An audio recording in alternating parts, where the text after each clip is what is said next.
ಎಲ್ಲರಿಗೂ ಯೂಟ್ಯೂಬ್ ಚಾನಲ್ಗೆ ಸ್ವಾಗತ. ಈ ಒಂದು ವಿಡಿಯೋದಲ್ಲಿ ನಾವು 10ನೇ ತರಗತಿ ತೃತೀಯ ಭಾಷೆ ಕನ್ನಡ ಪಾಠ 1 ಲಾಕಪ್ಪಿನಲ್ಲಿ ಒಂದು ರಾತ್ರಿ.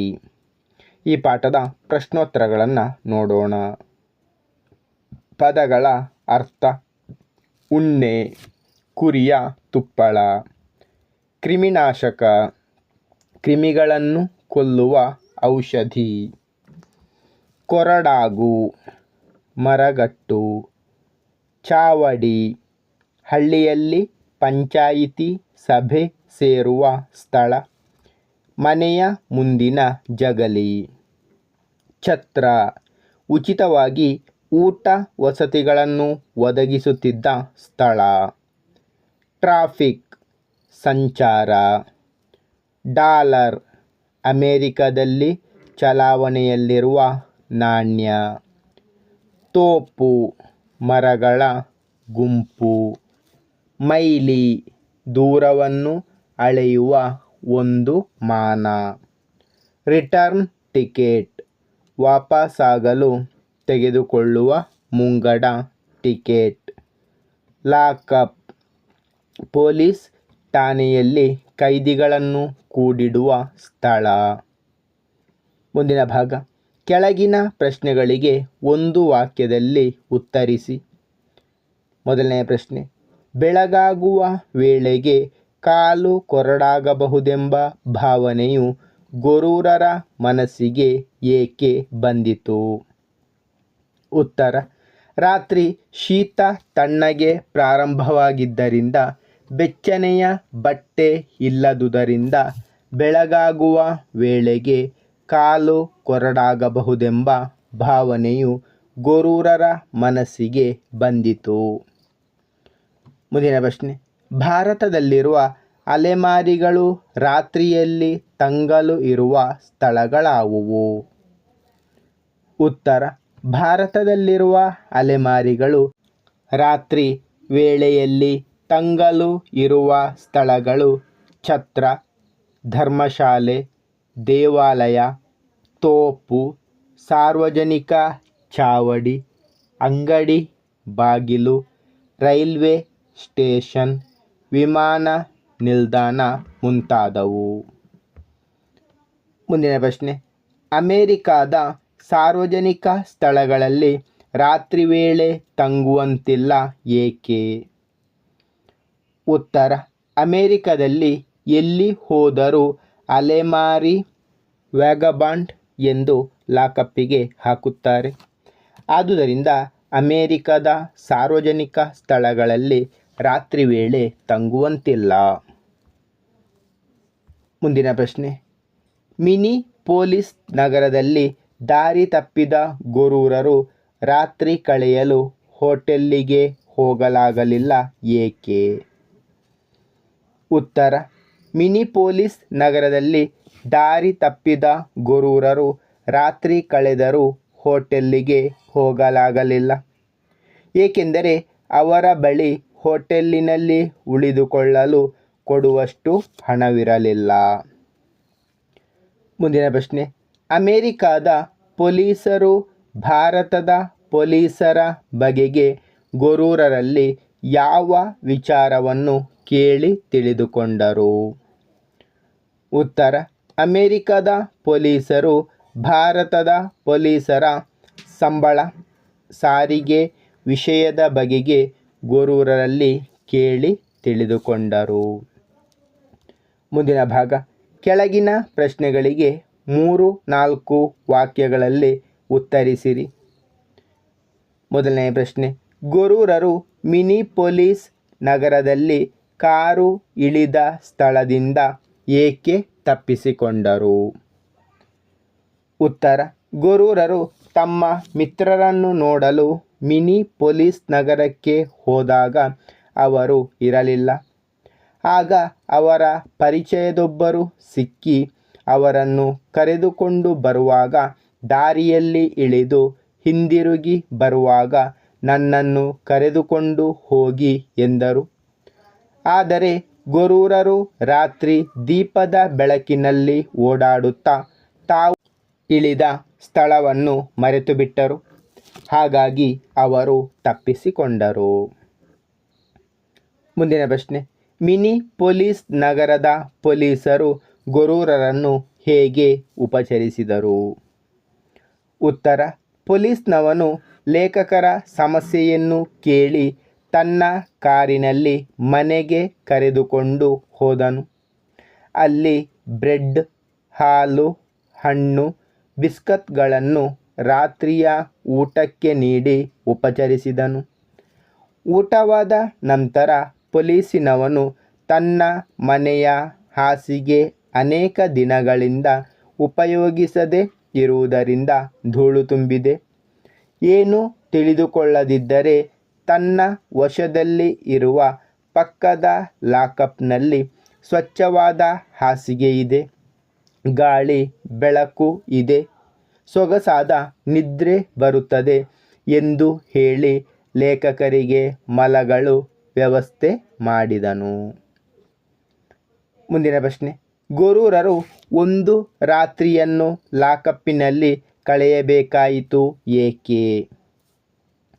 ಉತ್ತರ, ಲೇಖಕರು ಅಮೆರಿಕ ಪ್ರವಾಸದಲ್ಲಿದ್ದಾಗ ಮಿನಿಪೋಲಿಸ್ ನಗರಕ್ಕೆ ತಮ್ಮ ಮಿತ್ರರನ್ನು ನೋಡಲು ಹೋಗಿದ್ದರು. ಮಿತ್ರರ ಪರಿಚಿತರೊಬ್ಬರು ಸಿಕ್ಕಿ ಮೋಟಾರಿನಲ್ಲಿ ಕೂರಿಸಿಕೊಂಡು ಹೋಗಲು ಹೇಳಿದ್ದರು. ದೀಪ ಹೊತ್ತಿದ ಮೇಲೆ ನಗರದಲ್ಲಿ ಅಲ್ಲಿ ಇಲ್ಲಿ ಸುತ್ತುತ್ತಾ ಕೊನೆಗೆ ಏನು ಮಾಡಿದರೂ ನಿಗದಿತ ಸ್ಥಳ ಸಿಗಲಿಲ್ಲ.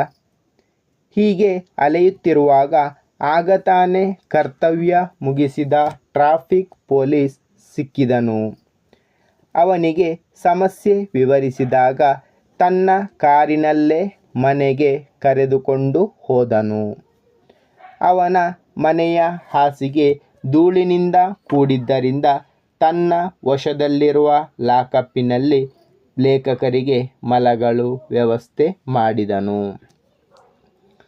ಮುಂದಿನ ಪ್ರಶ್ನೆ, ಪೊಲೀಸರು ಗೊರೂರರನ್ನು ಲಾಕಪ್ಪಿನಲ್ಲಿ ಮಲಗಿಸಲು ಯೋಚಿಸಿದ್ದೇಕೆ?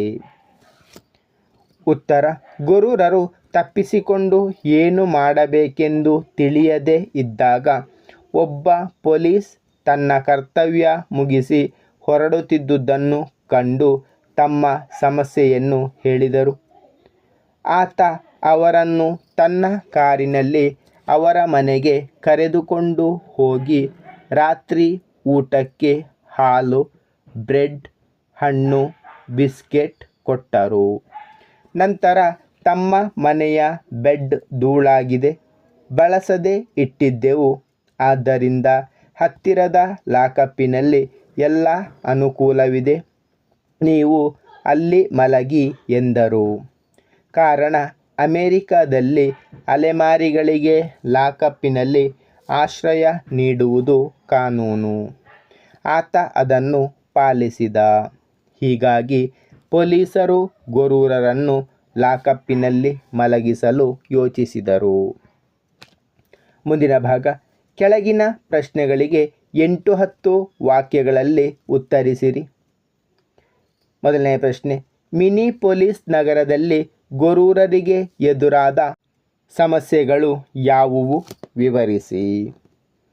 ಉತ್ತರ, ಲೇಖಕರು ಅಮೆರಿಕ ಪ್ರವಾಸದಲ್ಲಿದ್ದಾಗ ಮಿನಿಪೋಲಿಸ್ ನಗರಕ್ಕೆ ತಮ್ಮ ಮಿತ್ರರನ್ನು ನೋಡಲು ಹೋದಾಗ ಅವರು ಇರಲಿಲ್ಲ. ಮಿತ್ರರ ಪರಿಚಿತರೊಬ್ಬರು ಸಿಕ್ಕಿ ಮೋಟಾರಿನಲ್ಲಿ ಕೂರಿಸಿಕೊಂಡು ತಮ್ಮ ಕೆಲಸದ ಮೇಲೆ ಹೋದಾಗ ಲೇಖಕರು ನಡುದಾರಿಯಲ್ಲಿ ಇಳಿದುಕೊಂಡರು. ಮಧ್ಯರಾತ್ರಿ 2 ಗಂಟೆಗೆ ತಮ್ಮನ್ನು ಕರೆದುಕೊಂಡು ಹೋಗಲು ಹೇಳಿದರು. ದೀಪ ಹೊತ್ತಿದ ಮೇಲೆ ಲೇಖಕರು ತಮಗೆ ಅರಿವಿಲ್ಲದಂತೆ ಸುಂದರ ನಗರದ ದೃಶ್ಯಾವಳಿಗಳನ್ನು ನೋಡುತ್ತಾ ಅವರ ಮಿತ್ರರು ಕರೆದುಕೊಂಡು ಹೋಗಲು ಗೊತ್ತು ಮಾಡಿಕೊಂಡಿದ್ದ ಸ್ಥಳವನ್ನು ಬಿಟ್ಟು ಆಚೆ ಈಚೆ ಹೊರಟು ಹೋದರು.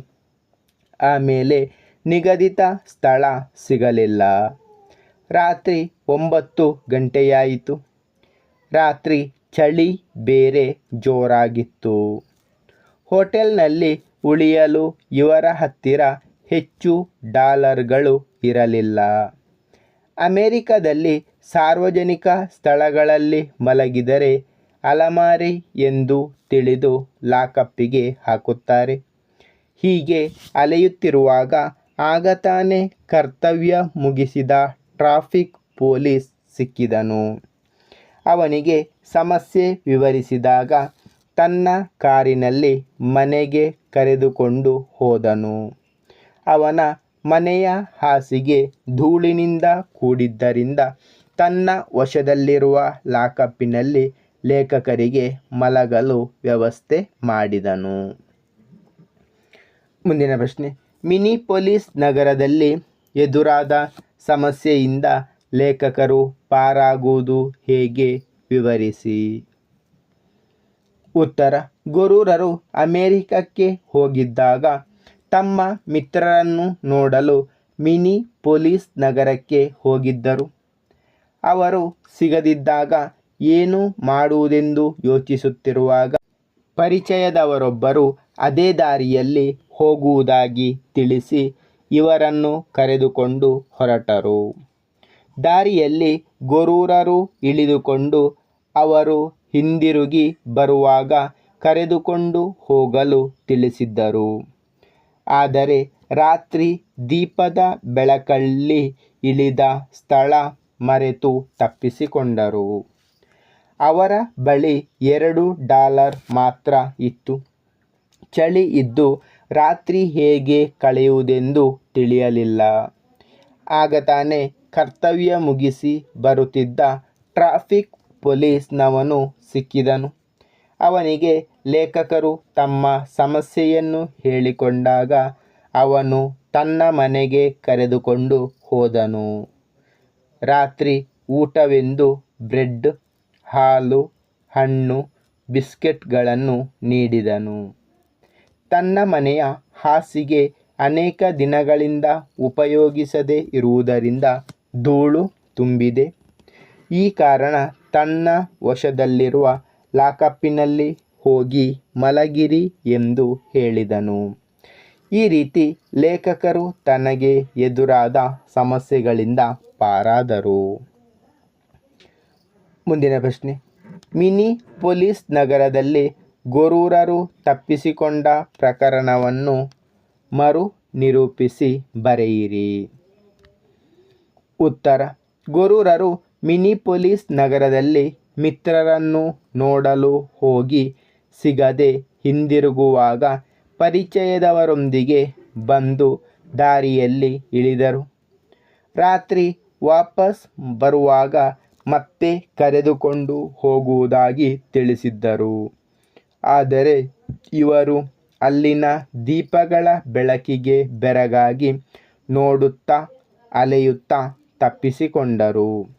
ಏನು ಮಾಡುವುದೆಂದು ತಿಳಿಯದೆ ಕೊನೆಗೆ ಟ್ರಾಫಿಕ್ ಪೊಲೀಸ್ ಹತ್ತಿರ ತಮ್ಮ ಸಮಸ್ಯೆ ತಿಳಿಸಿದಾಗ ಅವರು ತಮ್ಮ ಜೊತೆ ಕರೆದುಕೊಂಡು ಹೋಗಿ ಬ್ರೆಡ್, ಹಾಲು, ಹಣ್ಣು, ಬಿಸ್ಕೆಟ್ ಕೊಟ್ಟು ಕಾನೂನು ಪಾಲನೆಗಾಗಿ ಇವರನ್ನು ಲಾಕಪ್ಪಿನಲ್ಲಿ ಇರಿಸಿದ್ದರು.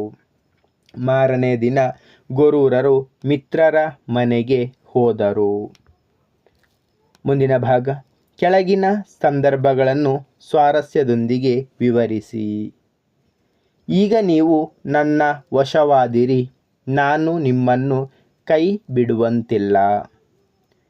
ಆಯ್ಕೆ, ಈ ವಾಕ್ಯವನ್ನು ಗೊರೂರು ರಾಮಸ್ವಾಮಿ ಅಯ್ಯಂಗಾರ್ ಅವರ ಅಮೆರಿಕದಲ್ಲಿ ಗೊರೂರು ಎಂಬ ಪ್ರವಾಸ ಕಥನದಿಂದ ಆರಿಸಿಕೊಳ್ಳಲಾದ ಲಾಕಪ್ಪಿನಲ್ಲಿ ಒಂದು ರಾತ್ರಿ ಎಂಬ ಪಾಠದಿಂದ ಆರಿಸಿಕೊಳ್ಳಲಾಗಿದೆ. ಈ ಮಾತನ್ನು ಟ್ರಾಫಿಕ್ ಪೊಲೀಸ್ ಲೇಖಕರಿಗೆ ಹೇಳಿದನು. ಸಂದರ್ಭ, ಲೇಖಕರು ಮಿನಿಪೋಲಿಸ್ ನಗರಕ್ಕೆ ತಮ್ಮ ಮಿತ್ರರನ್ನು ನೋಡಲು ಹೋಗಿದ್ದಾಗ ಮಿತ್ರರು ಇರಲಿಲ್ಲ. ಅವರ ಪರಿಚಿತರೊಬ್ಬರು ಕಾರಿನಲ್ಲಿ ಕೂರಿಸಿಕೊಂಡು ತಮ್ಮ ಕೆಲಸ ಮುಗಿಸಿ ತಿರುಗಿ ಬರುವಾಗ ಇವರನ್ನು ಕರೆದುಕೊಂಡು ಹೋಗುತ್ತೇನೆಂದು ಅಲ್ಲಿಯವರೆಗೂ ಇಲ್ಲೇ ಇರುವಂತೆ ಹೇಳಿದರು. ಲೇಖಕರು ನಗರದಲ್ಲಿ ದೀಪ ಹೊತ್ತಿದ ಮೇಲೆ ಅಲ್ಲಿ ಇಲ್ಲಿ ಸುತ್ತುತ್ತಾ ಕೊನೆಗೆ ನಿಗದಿತ ಸ್ಥಳ ಸಿಗಲಿಲ್ಲ. ಜೇಬಿನಲ್ಲಿ ಕೇವಲ $2 ಇತ್ತು. ಬೆಚ್ಚಗಿನ ಬಟ್ಟೆಯೂ ಇರಲಿಲ್ಲ. ಹೀಗೆ ಅಲೆಯುತ್ತಿದ್ದಾಗ ಟ್ರಾಫಿಕ್ ಪೊಲೀಸ್ ಸಿಕ್ಕಿದನು. ಲೇಖಕರು ತಮ್ಮ ಸಮಸ್ಯೆಯನ್ನು ಅವನಲ್ಲಿ ಹೇಳಿಕೊಂಡ ಸಂದರ್ಭದಲ್ಲಿ ಅವನು ಈ ಮೇಲಿನ ಮಾತನ್ನು ಹೇಳುತ್ತಾನೆ. ಸ್ವಾರಸ್ಯ: ಕಷ್ಟದಲ್ಲಿರುವವರಿಗೆ ಸಹಾಯ ಮಾಡುವ ಪೊಲೀಸನ ಮನಸ್ಸು ಅವನ ಮಾತಿನ ಮೂಲಕ ಇಲ್ಲಿ ಸ್ವಾರಸ್ಯಪೂರ್ಣವಾಗಿ ಮೂಡಿಬಂದಿದೆ. ಮುಂದಿನ ವಾಕ್ಯ: ನನ್ನ ಕೈದಿಯ ರಕ್ಷಣೆಯನ್ನು ನಾನು ಸರಿಯಾಗಿ ಮಾಡಬೇಕಷ್ಟೇ. ಆಯ್ಕೆ: ಈ ವಾಕ್ಯವನ್ನು ಗೊರೂರು ರಾಮಸ್ವಾಮಿ ಅಯ್ಯಂಗಾರ್ ಅವರ ಅಮೆರಿಕದಲ್ಲಿ ಗೊರೂರು ಎಂಬ ಪ್ರವಾಸ ಕಥನದಿಂದ ಆರಿಸಲಾದ ಲಾಕಪ್ಪಿನಲ್ಲಿ ಒಂದು ರಾತ್ರಿ ಎಂಬ ಪಾಠದಿಂದ ಆರಿಸಿಕೊಳ್ಳಲಾಗಿದೆ. ಈ ಮಾತನ್ನು ಟ್ರಾಫಿಕ್ ಪೊಲೀಸ್ ಲೇಖಕರಿಗೆ ಹೇಳಿದನು.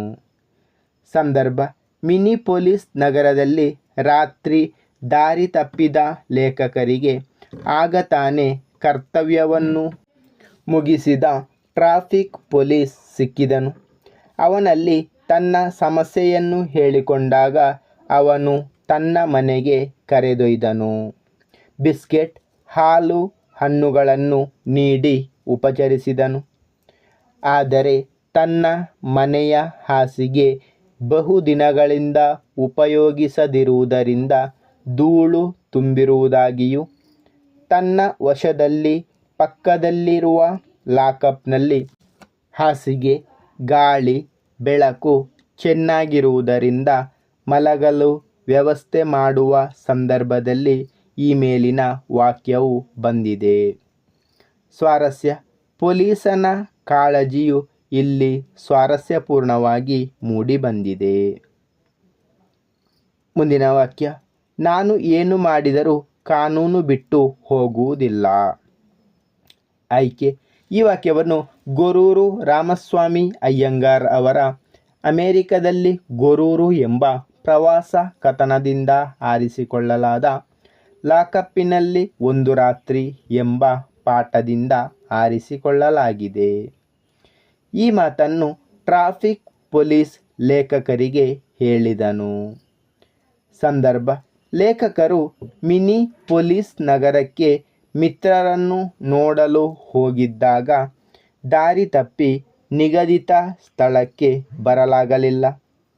ಆಗ ತಾನೇ ಕರ್ತವ್ಯ ಮುಗಿಸಿ ಬರುತ್ತಿದ್ದ ಟ್ರಾಫಿಕ್ ಪೊಲೀಸ್ ಬಳಿ ಇವರ ಸಮಸ್ಯೆ ಹೇಳಿಕೊಂಡಾಗ ಅವನು ತನ್ನ ಮನೆಗೆ ಲೇಖಕರನ್ನು ಕರೆದುಕೊಂಡು ಹೋಗಿ ಉಪಚರಿಸಿದನು. ಅವನು ರಾತ್ರಿ ಮಲಗಲು ವ್ಯವಸ್ಥೆ ಮಾಡಿ ಭಾರತದ ಪೊಲೀಸರ ಸಂಬಳ, ಸಾರಿಗೆ ವಿಷಯವನ್ನು ಕೇಳುವ ಸಂದರ್ಭದಲ್ಲಿ ಈ ಮೇಲಿನ ವಾಕ್ಯ ಬಂದಿದೆ. ಸ್ವಾರಸ್ಯ: ಪೊಲೀಸನ ಕರ್ತವ್ಯ ನಿಷ್ಠೆಯು ಅವನ ಮಾತಿನಲ್ಲಿ ಸ್ವಾರಸ್ಯಪೂರ್ಣವಾಗಿ ಮೂಡಿಬಂದಿದೆ. ಮುಂದಿನ ಭಾಗ ಭಾಷಾಭ್ಯಾಸ. ಕೆಳಗೆ ಕೊಟ್ಟಿರುವ ಪದಗಳನ್ನು ಬಿಡಿಸಿ ಬರೆದು ಸಂಧಿಯನ್ನು ಹೆಸರಿಸಿ. ದೇವಾಲಯ, ದೇವ ಪ್ಲಸ್ ಆಲಯ ಸವರ್ಣ ದೀರ್ಘ ಸಂಧಿ. ದೀಪಾಲಂಕಾರ, ದೀಪ ಪ್ಲಸ್ ಅಲಂಕಾರ ಸವರ್ಣ ದೀರ್ಘ ಸಂಧಿ. ಧರ್ಮಾರ್ಥ, ಧರ್ಮ ಪ್ಲಸ್ ಅರ್ಥ ಸವರ್ಣ ದೀರ್ಘ ಸಂಧಿ. ಊಟವಾಯಿತು, ಊಟ ಪ್ಲಸ್ ಆಯಿತು ಆಗಮ ಸಂಧಿ. ರಕ್ಷಣೆಯನ್ನು, ರಕ್ಷಣೆ ಪ್ಲಸ್ ಅನ್ನು ಆಗಮ ಸಂಧಿ. ಬೇಕಷ್ಟೇ, ಬೇಕು ಪ್ಲಸ್ ಅಷ್ಟೇ ಲೋಪ ಸಂಧಿ. ಅರಿವಿಲ್ಲ, ಅರಿವು ಪ್ಲಸ್ ಇಲ್ಲ ಲೋಪ ಸಂಧಿ. ವಾರಕ್ಕೆರಡು, ವಾರಕ್ಕೆ ಪ್ಲಸ್ ಎರಡು ಲೋಪ ಸಂಧಿ. ಸ್ವಚ್ಛವಾದ, ಸ್ವಚ್ಛ ಪ್ಲಸ್ ಆದ ಆಗಮ ಸಂಧಿ. ನನ್ನಲ್ಲಿ, ನನ್ನ ಪ್ಲಸ್ ಅಲ್ಲಿ ಲೋಪ ಸಂಧಿ. ಮುಂದಿನ ಭಾಗ ಲಾಕಪ್ಪಿನಲ್ಲಿ ಒಂದು ರಾತ್ರಿ ಗದ್ಯ ಭಾಗದಲ್ಲಿ ಬಂದಿರುವ ಅನ್ಯದೇಶೀಯ ಪದಗಳನ್ನು ಆರಿಸಿ ಬರೆಯಿರಿ. ಉದಾಹರಣೆ ಪೊಲೀಸ್, ಲಾಕಪ್, ಮೋಟಾರ್, ಬಲ್ಬುಗಳು, return ticket, dollar, railway station, traffic, bread, biscuit. ಮುಂದಿನ ಭಾಗ ಪದಗಳ ವಿರುದ್ಧಾರ್ಥಕ ರೂಪ ಬರೆಯಿರಿ.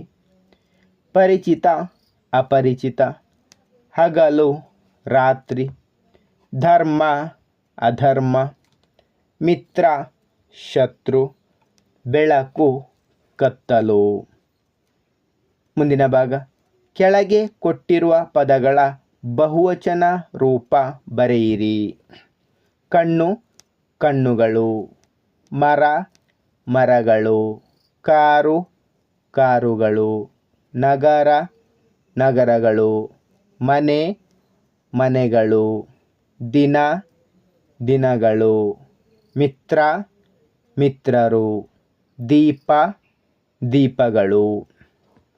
ಮುಂದಿನ ಭಾಗ ಕೆಳಗೆ ಕೊಟ್ಟಿರುವ ಪದಗಳ ಲಿಂಗವನ್ನು ಹೆಸರಿಸಿ. ಹುಡುಗಿ ಸ್ತ್ರೀಲಿಂಗ, ಅಣ್ಣ ಪುಲ್ಲಿಂಗ, ಹುಡುಗ ಪುಲ್ಲಿಂಗ, ಕವಯಿತ್ರಿ ಸ್ತ್ರೀಲಿಂಗ, ರಾಮ ಪುಲ್ಲಿಂಗ. ಮುಂದಿನ ಭಾಗ ಕೆಳಗೆ ಕೊಟ್ಟಿರುವ ಪದಗಳನ್ನು ಸ್ವಂತ ವಾಕ್ಯಗಳಲ್ಲಿ ಬಳಸಿ ಬರೆಯಿರಿ. ಅಮೇರಿಕಾ, ಇಂದಿನ ಯುವಕರು ಅಮೇರಿಕ ದೇಶಕ್ಕೆ ಹೋಗುವ ಕನಸು ಕಾಣುತ್ತಾರೆ. ಕರ್ತವ್ಯ, ನಮ್ಮ ಕರ್ತವ್ಯವನ್ನು ನಿಷ್ಠೆಯಿಂದ ಮಾಡಬೇಕು. ದೇವಾಲಯ, ನಮ್ಮ ಊರಿನಲ್ಲಿ ಸುಂದರವಾದ ದೇವಾಲಯವಿದೆ. ಡಾಲರ್, ಅಮೇರಿಕದಲ್ಲಿ ಡಾಲರ್ ಹಣವು ಚಲಾವಣೆಯಲ್ಲಿದೆ. ರಕ್ಷಣೆ, ಪರಿಸರವನ್ನು ರಕ್ಷಿಸುವುದು ನಮ್ಮೆಲ್ಲರ ಹೊಣೆಯಾಗಿದೆ. ಕ್ರಿಮಿನಾಶಕ, ಕ್ರಿಮಿನಾಶಕಗಳ ಅತಿಯಾದ ಬಳಕೆ ಪರಿಸರಕ್ಕೆ ಹಾಗೂ ಆರೋಗ್ಯಕ್ಕೆ ಹಾನಿಕಾರಕ. ಮುಂದಿನ ಭಾಗ ಕೆಳಗಿನ ವಾಕ್ಯಗಳಲ್ಲಿ ಖಾಲಿ ಬಿಟ್ಟಿರುವ ಸ್ಥಳಗಳನ್ನು ಸೂಕ್ತ ಪದಗಳಿಂದ ತುಂಬಿರಿ. ಮೊದಲನೇ ವಾಕ್ಯ, ಗೊರೂರರು ಅಮೇರಿಕದಲ್ಲಿ ಮಿತ್ರರನ್ನು ನೋಡಲು ಹೋಗಿದ್ದ ಸ್ಥಳದ ಹೆಸರು ಡ್ಯಾಶ್. ಉತ್ತರ ಮಿನಿಪೋಲಿಸ್ ನಗರ. ಎರಡನೇ ವಾಕ್ಯ, ಮಿನಿಪೋಲಿಸ್ ನಗರದಲ್ಲಿ ದಾರಿ ತಪ್ಪಿದ ಗೊರೂರರಿಗೆ ರಾತ್ರಿ ಆಶ್ರಯ ನೀಡಿದಾತ ಡ್ಯಾಶ್. ಉತ್ತರ ಟ್ರಾಫಿಕ್ ಪೊಲೀಸ್. ಮುಂದಿನ ವಾಕ್ಯ, ಮಿನಿಪೋಲಿಸ್ ನಗರದಲ್ಲಿ ಗೊರೂರರ ಜೇಬಿನಲ್ಲಿ $2 ಜೊತೆಗೆ ಇದ್ದದ್ದು ಡ್ಯಾಶ್. ಉತ್ತರ ರಿಟರ್ನ್ ಟಿಕೆಟ್. ಮುಂದಿನ ವಾಕ್ಯ, ಮಿನಿಪೋಲಿಸ್ ನಗರದ ಲಾಕಪ್ಪನ್ನು ಸಾರಣೆ ಮಾಡಲು ಬಳಸುತ್ತಿದ್ದ ವಸ್ತು ಡ್ಯಾಶ್. ಉತ್ತರ ಕ್ರಿಮಿನಾಶಕ. ಮುಂದಿನ ವಾಕ್ಯ, ಗೊರೂರರು ಬರೆದಿರುವ ಪ್ರವಾಸ ಕಥನದ ಹೆಸರು ಡ್ಯಾಶ್. ಉತ್ತರ ಅಮೇರಿಕದಲ್ಲಿ ಗೊರೂರು. ಧನ್ಯವಾದಗಳು. ಇಷ್ಟವಾದರೆ ಲೈಕ್ ಮಾಡಿ, ಶೇರ್ ಮಾಡಿ. ಹೆಚ್ಚಿನ ವಿಡಿಯೋಗಳಿಗಾಗಿ ಚಾನಲನ್ನು ಉಚಿತವಾಗಿ ಸಬ್ಸ್ಕ್ರೈಬ್